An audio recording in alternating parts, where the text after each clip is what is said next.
Portanto, ide, fazei discípulos de todas as nações, batizando-os em nome do Pai, e do Filho, e do Espírito Santo. Mateus, capítulo 28, versículo 19. Assim diz o Senhor: quem tem ouvidos para ouvir, ouça o que o Espírito diz às igrejas.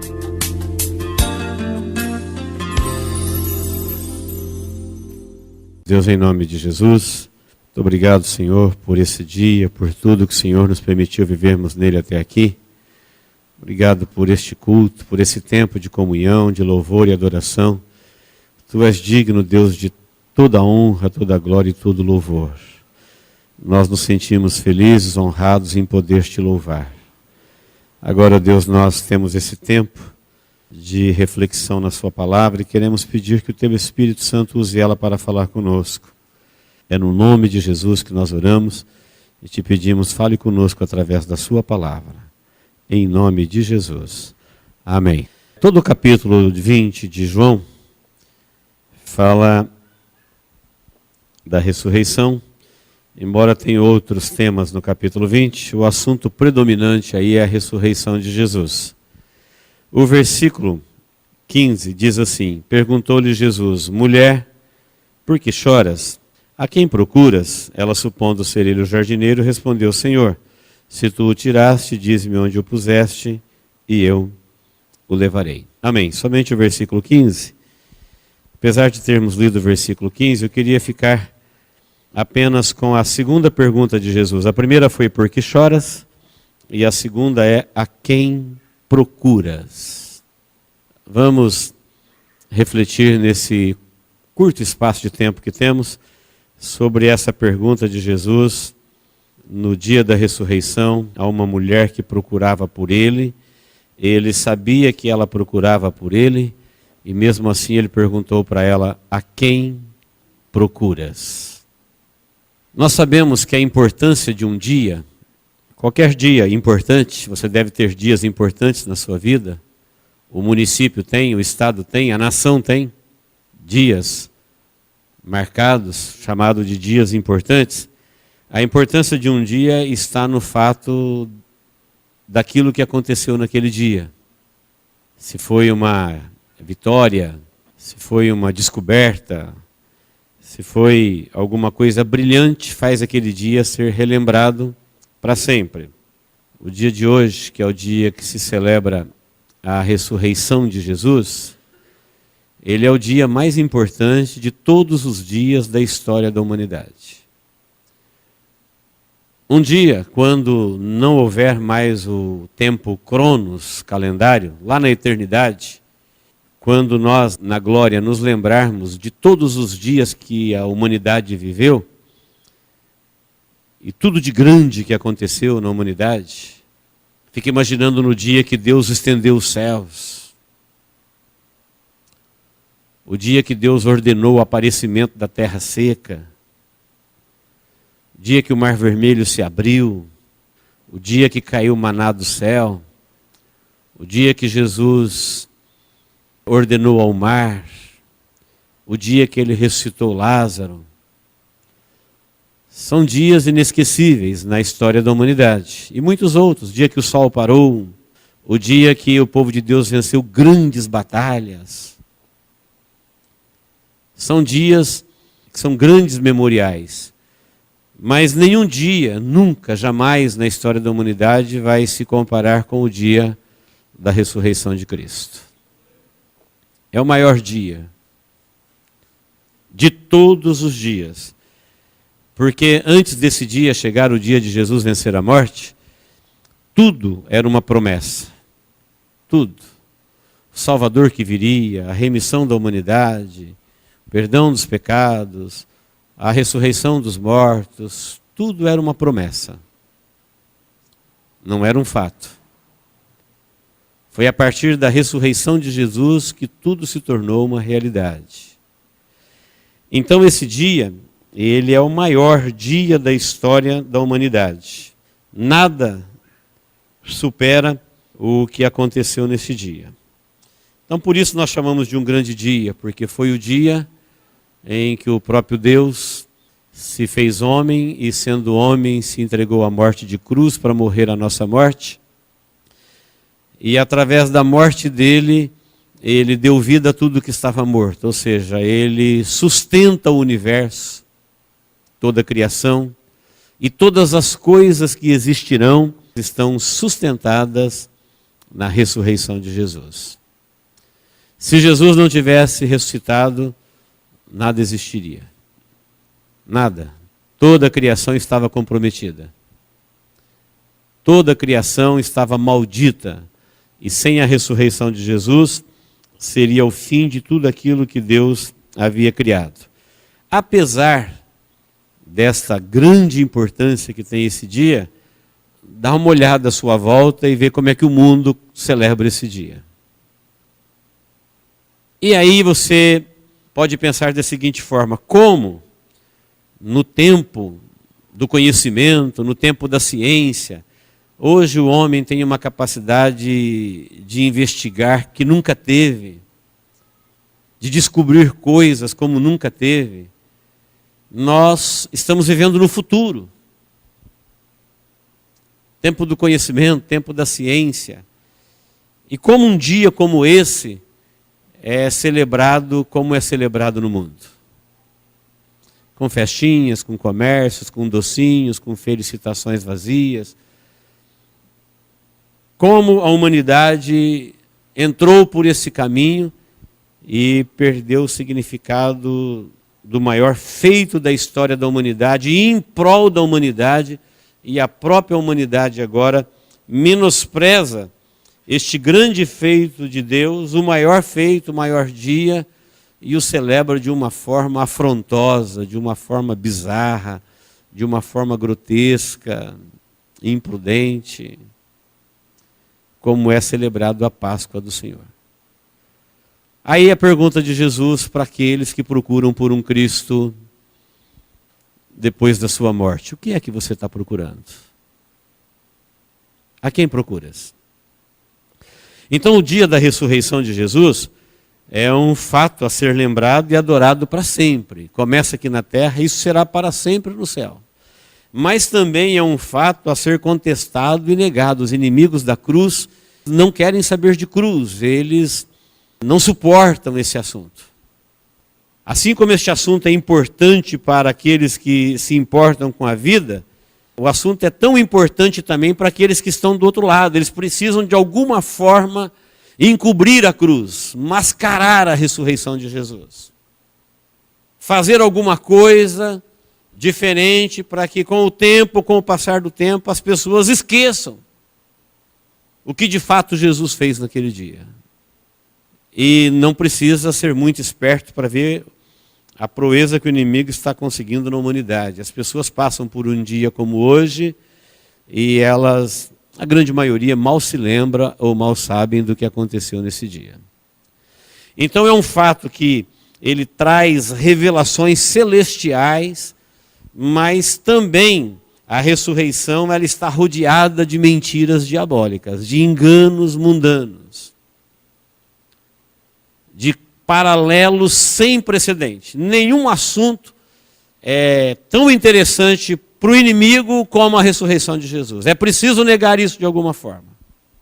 É preciso descaracterizar. O povo não pode saber o que Jesus fez nesse dia. Eles não podem crer nisso.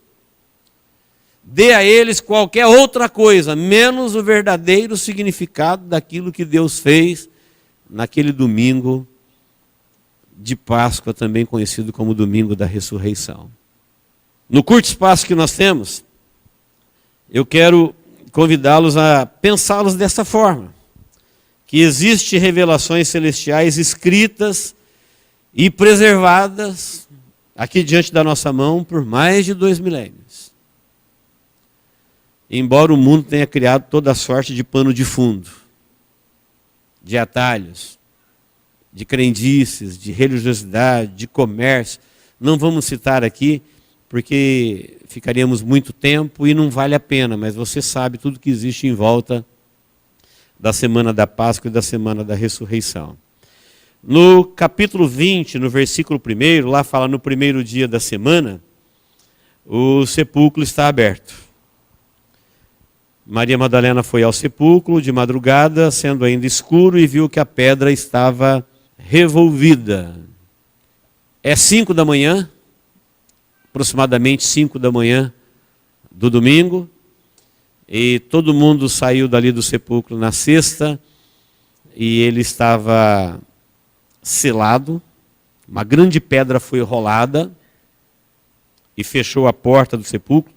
Todo mundo aqui sabe que a sepultura daquela época não tem nada a ver com a sepultura de hoje.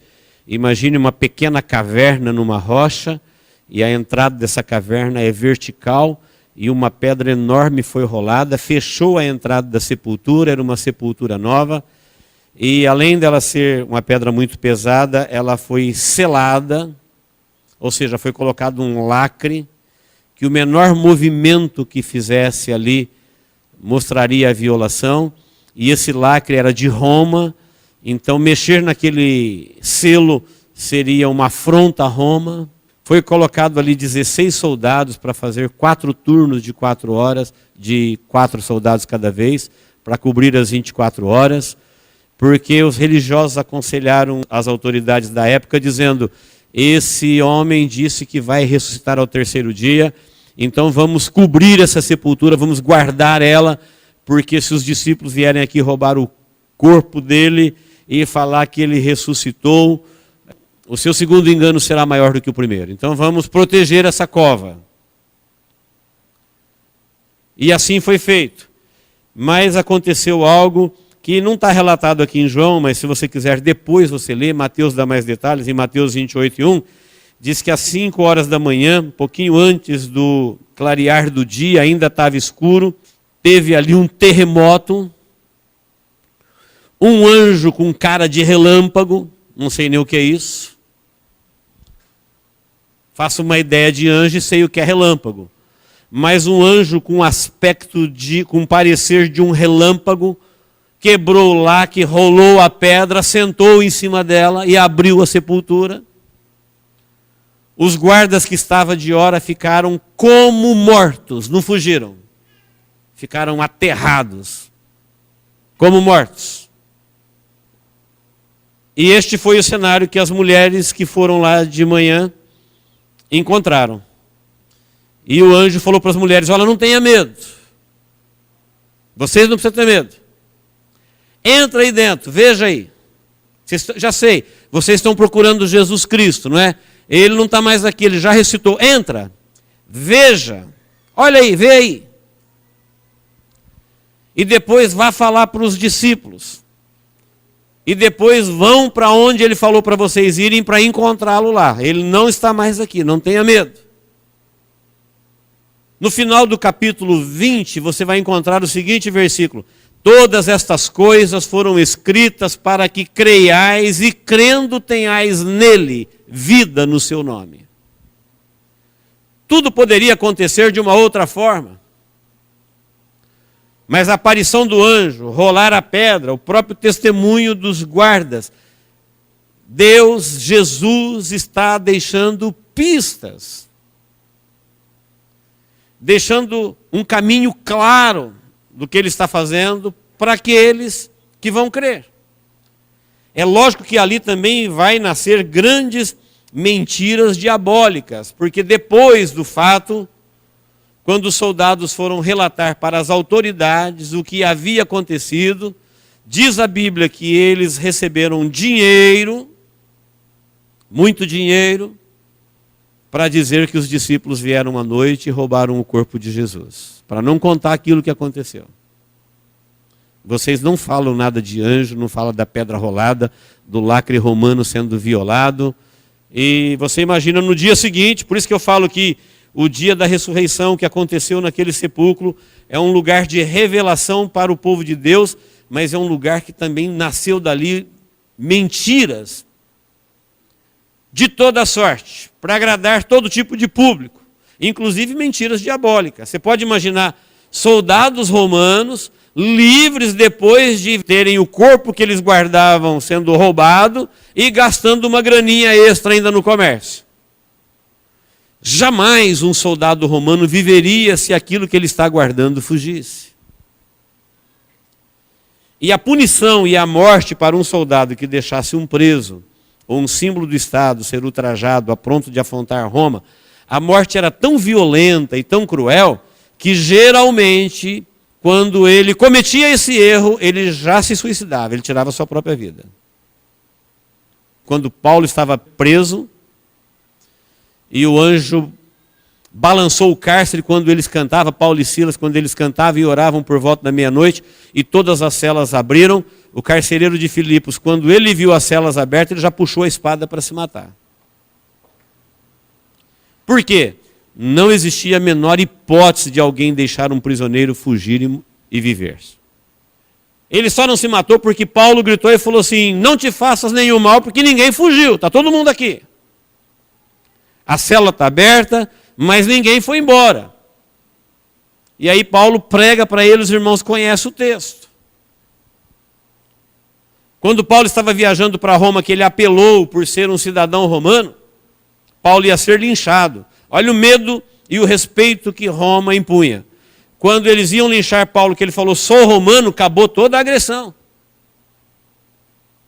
De autoridades, de religiosos, do povo, ninguém mais mexe com esse homem, ele é romano. Mexer com ele é mexer com Roma. E Roma não tem misericórdia de ninguém. E quando Paulo está sendo levado para Roma, que o navio, depois de um temporal que durou 14 dias, está indo a pique, quando eles viram que o navio ia mesmo se desmantelar, o comandante do navio falou assim, vamos matar os prisioneiros. Centenas deles. Matar todo mundo, porque se fugir um, eles estavam mortos. Mas no dia da ressurreição de Jesus, nada disso. Tinha 16 soldados, responsável por um homem que nunca usou arma, que os seus discípulos estavam amedrontados, que não tinha treinamento militar. Agora eles estão gastando dinheiro no comércio da cidade, sorridente, dizendo assim, olha, os discípulos vieram à noite e roubaram o corpo dele, tudo bem. Por isso que estão falando que ele está vivo. Então, para quem gosta, você vai encontrar em torno do mistério da vida de Jesus as mais absurdas crendices e mentiras diabólicas. Depende do que você está procurando. Se você estiver procurando revelação de Deus, você vai encontrar das mais profundas,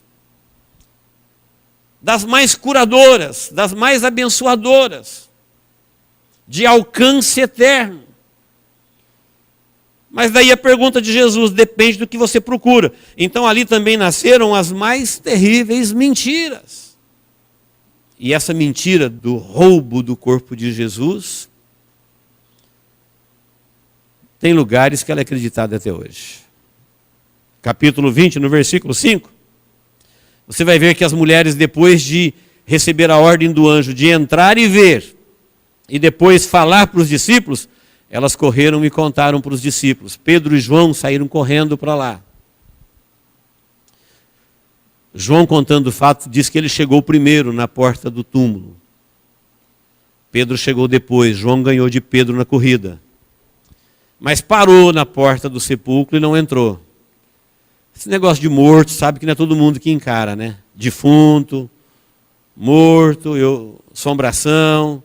Diz que está vivo, João deu aquela paradinha, Pedro mais ousado, João mais rápido, Pedro mais atirado, chegou e entrou. Mas quando eles entraram, o que chamou a atenção deles foram os lençóis. Diz que João primeiro olhou os lençóis, viu e creu. Porque os lençóis estavam onde eles haviam colocado, só que não tinha corpo. O corpo saiu do meio dos lençóis. Lê comigo rapidamente onde você está, 19:40. Ó. Tomaram, pois, o corpo de Jesus e o envolveram em lençóis, com aromas, como é de uso entre os judeus na preparação para o sepulcro. Então isso é cultural, é normal, eles não tinham caixão de defunto como nós temos aqui. Eles enrolavam o corpo em lençóis, esses lençóis com essências aromáticas, tanto agradável ao olfato, como também de preservação. E o corpo era enrolado e depois tinha os lençóis que iam por cima do corpo. E por último, o lenço sobre a cabeça. E eles colocaram o corpo de Jesus lá. O túmulo era de José de Arimateia, um túmulo novo, ninguém tinha usado. E eles se despediram de Jesus lá, despediram do corpo antes da pedra ser rolada. E agora ele volta e entra ali e vê os lençóis. Eles estão lá, mas não tem corpo.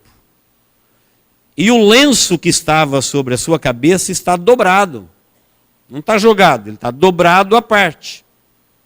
Não teve bagunça, não teve desmaio, não teve lençóis amarrotados, não teve furto, alguém chegou lá e pegou o corpo.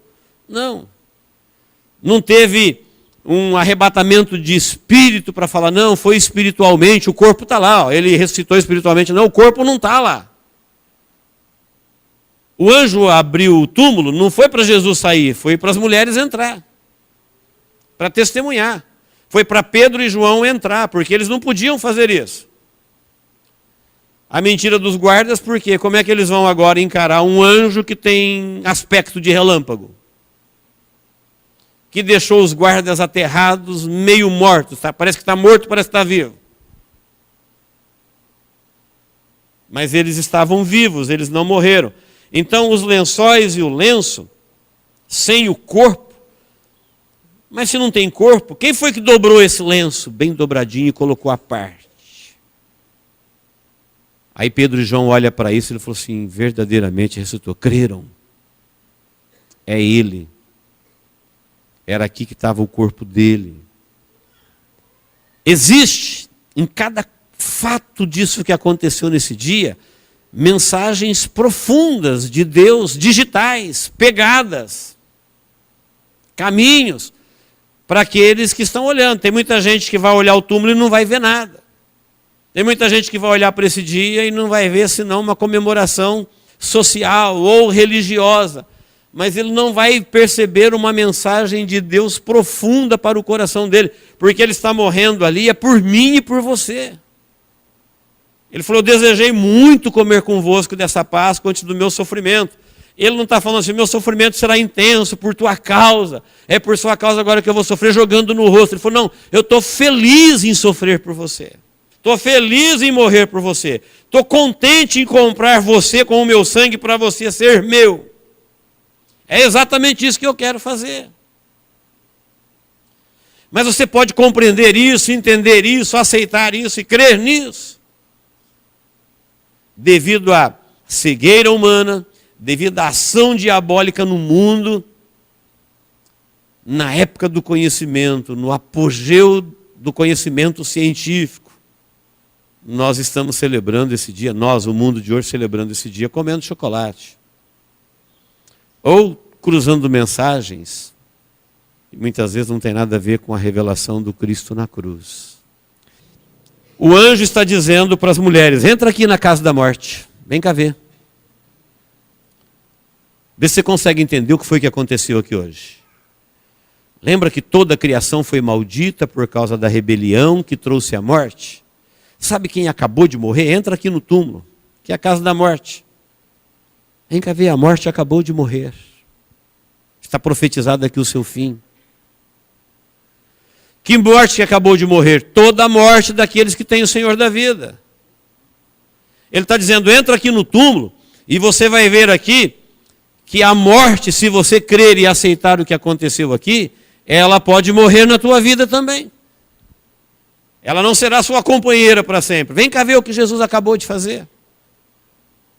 Não é a morte dele que ele está morrendo, ele está morrendo a nossa morte, porque é os nossos pecados que trouxe a morte que está sobre a vida de Jesus.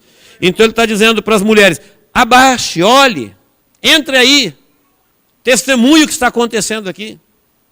A história nunca vai reproduzir isso. A ciência nunca vai explicar. Mas foi o que ele acabou de fazer. Os lençóis estão lá e não tem um corpo. O corpo que estava enrolado nele não está lá. Mas que tinha alguém com corpo ali, tinha, porque ele ressuscitou e dobrou os lenços e saiu sem abrir a porta do túmulo. A porta do túmulo foi aberta pelos anjos para que os discípulos e as mulheres pudessem entrar. Não é errado a gente dizer hoje que esse túmulo continua aberto até hoje para que a gente possa entrar lá pela fé e entender o que foi que aconteceu ali. Vem e vê. Foi o que ele falou para o Tomé, que falou, eu não acredito. Ele falou, então vem cá e vê, coloca teu dedo aqui na minha mão. Coloca o seu dedo aqui onde a lança entrou. Quando ele viu, ele disse, bem-aventurados que não viram e creram. Essa palavra de Jesus repousa sobre a minha vida e sobre a sua vida. Porque eu nunca vi, mas eu não tenho a menor dúvida que foi assim. E ele está dizendo, bem-aventurado é aqueles que não viram e creram. Sensibilidade àquilo que o Espírito Santo está revelando. Olha para os detalhes da revelação. Enquanto o mundo se ocupa de detalhes que levam o mundo para longe daquilo que Deus quer mostrar, o Espírito Santo vai mostrando detalhes para levar a gente para perto daquilo que Ele quer te mostrar. Tudo isso para que você creia e crendo você tenha vida e vida no seu nome e vida eterna. Não é para a gente fazer um mesclado de revelação de Deus com revelação do mundo. Não, o mundo está sendo levado cada vez mais para longe. O mundo continua reproduzindo um Cristo sofrido. O mundo continua reproduzindo cenários de arrancar expectativas, de tirar lágrimas, de arrancar aplausos. E tudo isso é uma violenta conspiração contra Cristo, para que as pessoas não entendam o que aconteceu naquele domingo da ressurreição. E com isso elas ficam com as suas consciências entorpecidas e não entendem aquilo que aconteceu. Ele tem a ver comigo, ele tem a ver com você. E se a gente não... Tudo antes desse dia é uma promessa. E tudo depois desse dia pode ser uma realidade. Por isso foi na Páscoa que pela primeira vez os mortos ressuscitaram definitivamente, Jesus sendo a primícia dos que dormem.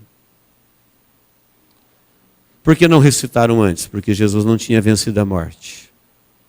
Tudo depende desse dia. No capítulo 20, no versículo 13, os dois anjos que estavam dentro do túmulo perguntou para as mulheres que entraram, por que choras? Mulher, Maria Madalena, por que choras? Olha, o anjo sabia por que ela estava chorando. Ela estava chorando porque ela foi lá para pegar o corpo de Jesus e o corpo não estava lá. Ela queria um Cristo morto para levar para casa. Mas a pergunta do anjo procede porque o anjo sabe o que está acontecendo. Eu acredito até que o anjo falou assim, tem uma mulher chorando aqui porque Jesus venceu a morte, porque ele está vivo. Ela queria ele morto. Ela queria levá-lo para casa. Você acredita que tem uma mulher chorando aqui porque Jesus está vivo? Ela falou, onde vocês colocaram? Eu não sei onde ele está. Tem tanta gente que não sabe onde ele está. Procurando ele nos lugares mais absurdos. Pensando dele as coisas mais absurdas. A revelação da mulher se reproduz hoje na vida de pessoas brilhantes. Eu não sei onde colocaram Jesus. E sabe quem sabe? Quem conhece o Evangelho. O anjo falou para a mulher, falou, olha, vocês vão lá encontrar com ele na Galileia. Lá o vereis. Então não adianta procurar em outro lugar, é onde a palavra está indicando que ele está. Hoje, tem gente procurando Deus nos lugares mais remotos, distantes, nas crendices mais absurdas, tolas, nojentas e diabólicas, quando na verdade ele falou, estou junto de ti, perto do teu coração. Mas a pessoa não vai crer nisso, que o grande Filho de Deus está perto dela, querendo entrar no coração dela. O mundo já criou para ela a ideia de que ele é muito impossível, que ele é muito ocupado, que ele é muito distante, que ele é muito complicado. E na verdade ele falou que eu estou junto de ti. Se você der um passo, ou melhor, nem um passo, uma decisão que nós chamamos de passo, e ele está aí. Mas é preciso ter esta sensibilidade que vem do Espírito que você tem quando você ouve a palavra dele e crê nele. Tem coisas que acontecem que não precisa ninguém te dizer, você sabe. Na segunda pesca milagrosa, depois que Jesus morreu, foi embora, está aparecendo aqui ou ali, mas agora ele não vai mais ser possível. Ele aparece para 2, aparece para 3, aparece para 7, aparece para 11, e um dia eles estão pescando, e um homem lá da praia pergunta assim: ei filhos, vocês apanharam alguma coisa hoje? E eles disseram: nada. E o homem lá da praia diz assim: joga a rede do lado direito do barco que vocês vão encontrar peixe. 3 anos atrás, Jesus tinha feito o milagre da primeira pesca milagrosa. Ele encontrou os discípulos depois de pescar a noite toda, lavando a rede. Ele falou: vamos lá no meio do mar. E lá no meio do mar ele falou: joga a rede do lado direito. Pedro falou assim: olha, nós já pescamos aqui do lado direito, do lado esquerdo, a noite toda, não apanhamos nada. Mas agora sobre a tua palavra nós vamos lançar a rede. E eles apanharam uma grande quantidade de peixes. Só que 3 anos se passou, muita coisa aconteceu. A semana da crucificação foi para fazer tudo ser esquecido. E agora esse homem lá da praia fala: joga a rede do lado direito do barco. Eles jogaram. Quando as redes pesaram, a primeira coisa que os discípulos disseram: João, sensível aos acontecimentos, ele falou: Pedro, é o Senhor. É o Senhor. E era o Senhor. E Pedro pulou do barco e correu para a praia, e os irmãos conhecem. Está no capítulo seguinte do texto que nós lemos. Mas não foi preciso mostrar que era o Senhor, só de sentir as redes pesadas. Tem um homem na praia dizendo: eu sei onde tem peixe, joga lá. Eu sei o que você está procurando. Eu sei o que você está precisando. Faça do jeito que eu estou te falando. Quantas vezes Deus não fez isso na minha e na sua vida, e nós, embrutecidos, nunca dissemos: foi o Senhor. Foi o Senhor. Aquele momento, aquele dia, aquela hora, foi o Senhor. Era Ele que estava me protegendo, era Ele que estava me dirigindo. Ele prometeu, Ele falou: estou convosco todos os dias. E Ele não está como uma sombra, Ele é o Deus vivo, Ele é o grande eu sou, Ele é um protetor, Ele é o que nos dirige, Ele é o que nos conduz. A gente pensa que a nossa vida vai dando certo porque é assim que tinha que ser, e o tempo todo a gente perde essas revelações profundas do Senhor por ignorar que é Ele que está do nosso lado. Então, queridos, quando Ele pergunta para a mulher: o que é que você está procurando? É um profeta? Olha para o túmulo vazio, essa é a maior profecia. Quem entender a profecia do túmulo vazio, nunca mais precisará de uma outra. Creia nessa, viva ela e acabou. Ela valida todas as outras e é a maior profecia. É um túmulo vazio dizendo que a casa da morte está vazia, que o Cristo que morreu está lá, Ele ressuscitou, e Ele é o caminho para todo cristão que vai passar um dia pela casa da morte. Esse túmulo vazio é uma profecia de Deus, falando: assim vai acontecer com você no dia da sua morte.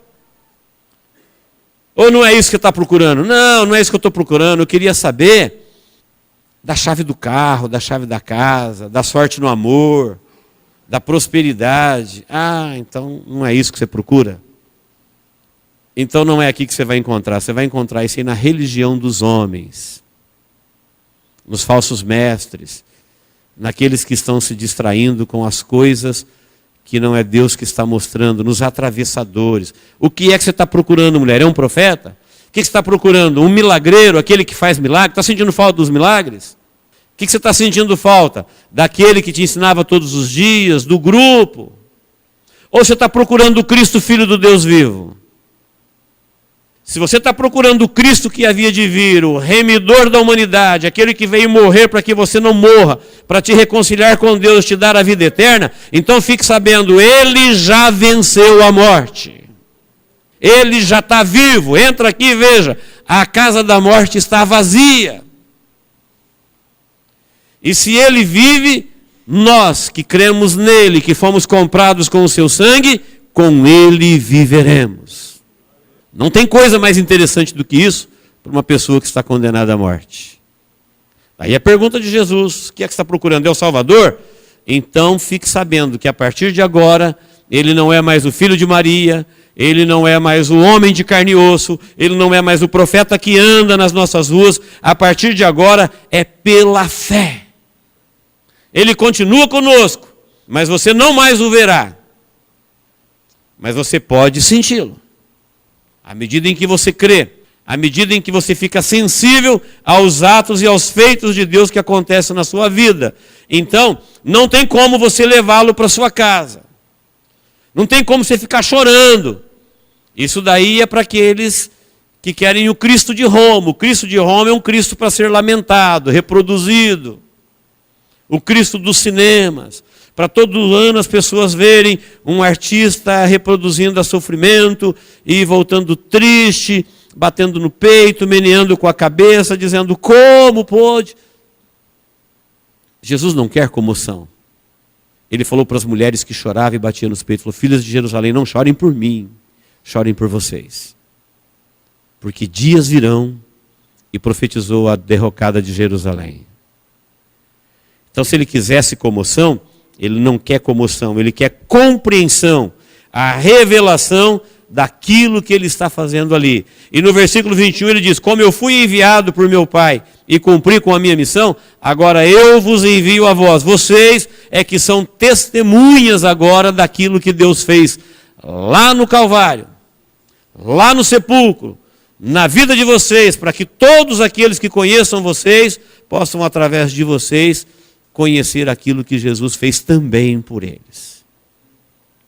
E tudo isso é para que creiais e, crendo, tenhais vida no seu nome. Meu irmão, eu te convido para pensar no que aconteceu nesse dia. Tem tudo a ver com você. Esse dia é mais importante do que o dia do seu nascimento, do seu casamento, da sua formatura, de qualquer outra data que possa ter um grande significado. Porque se esse dia não existir na sua vida, todos os outros também deixarão de existir. Se não existir na sua vida uma fé viva do dia da minha ressurreição, o dia da sua ressurreição. A ressurreição não é um tema bonito para a gente falar de religião. Estou falando de fatos. Estou falando de certezas. É preciso que você tenha certeza que isso para você seja um fato. Que o que aconteceu ali é Jesus, enviado de Deus, provando o quanto Deus te ama, o quanto que Ele se importou com você, o quanto que Ele te quer, a ponto de morrer para você, para que você, crendo nele, tenha certeza da sua ressurreição. Porque se você não for ressuscitar, de nada adiantou você ter nascido. Nem se formado, nem casado, nem qualquer outra coisa. Tudo se perde aí. Agora, se você vai ressuscitar pelos feitos de Cristo, todas as demais coisas se perpetuarão. Você, com todas as suas obras, com todos os seus feitos, com tudo aquilo que você viveu, você vai para o céu de luz, onde você será galardoado e tudo terá o seu valor diante de Deus. Mas sem ressurreição, tudo é uma possibilidade. Eu não sei o dia da minha morte, mas sei que se eu não participar do arrebatamento, eu vou morrer.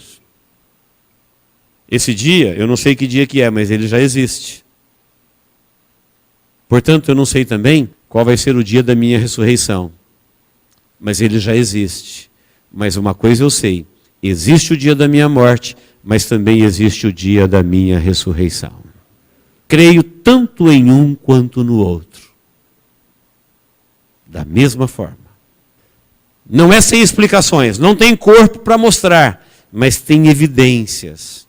Tem revelações, tem muita coisa em volta que você tem da parte de Deus, inteligência, capacidade para perceber aquilo que Deus está falando com você. Amém? Que Deus nos abençoe em Cristo Jesus. Eu quero orar com você. Preste bem atenção, com seus olhos fechados, com a sua cabeça curvada. Eu quero te convidar a crer no dia da sua ressurreição. Não é saber. Não é aprender, não é ouvir, não é respeitar. Tudo isso pode ter o seu valor, mas eu quero que você creia. Que você diga como João disse quando viu os lençóis: creio que Ele vive. Creio. Se você não consegue crer, peça para o Espírito Santo de Deus te ajudar. Fala: Espírito Santo de Deus, tira toda a incredulidade do meu coração. Tira toda a dureza, toda a religiosidade, todo engano. Eu quero crer naquilo que o Senhor fez por mim no dia da ressurreição de Jesus Cristo. Eu preciso entender isso, eu preciso participar disso. Isso para mim não pode simplesmente ser uma comemoração, isso para mim tem que ser uma celebração viva de alguém que experimenta pela fé a realidade daquilo que Jesus fez. Em nome de Jesus. Deus, mais uma vez nós estamos na sua presença e oramos agora, Deus, após ouvir a tua palavra. Quero te pedir, Deus, em nome de Jesus, pela vida de todos. Tu sabes, ó Deus, que nós vivemos num mundo de religiosidade, de enganos, de correrias. Mas em nome de Jesus eu te peço, tenha misericórdia da nossa vida. E que a profundidade, a revelação daquilo que aconteceu naquele domingo possa, Senhor, se cumprir na vida de cada um. Que toda dificuldade, que toda dureza, que tudo aquilo que a religião formou, que embotou a revelação, que dificultou o conhecimento, Deus, que tudo isso caia por terra pelo poder e pela autoridade que há no nome de Jesus. E permita, ó Deus, que a luz do teu evangelho venha iluminar o coração do teu povo para compreender a vitória de Jesus Cristo na cruz do Calvário. É no nome de Jesus que nós oramos, ó Deus, e te pedimos, ó Pai, em nome de Jesus. Amém.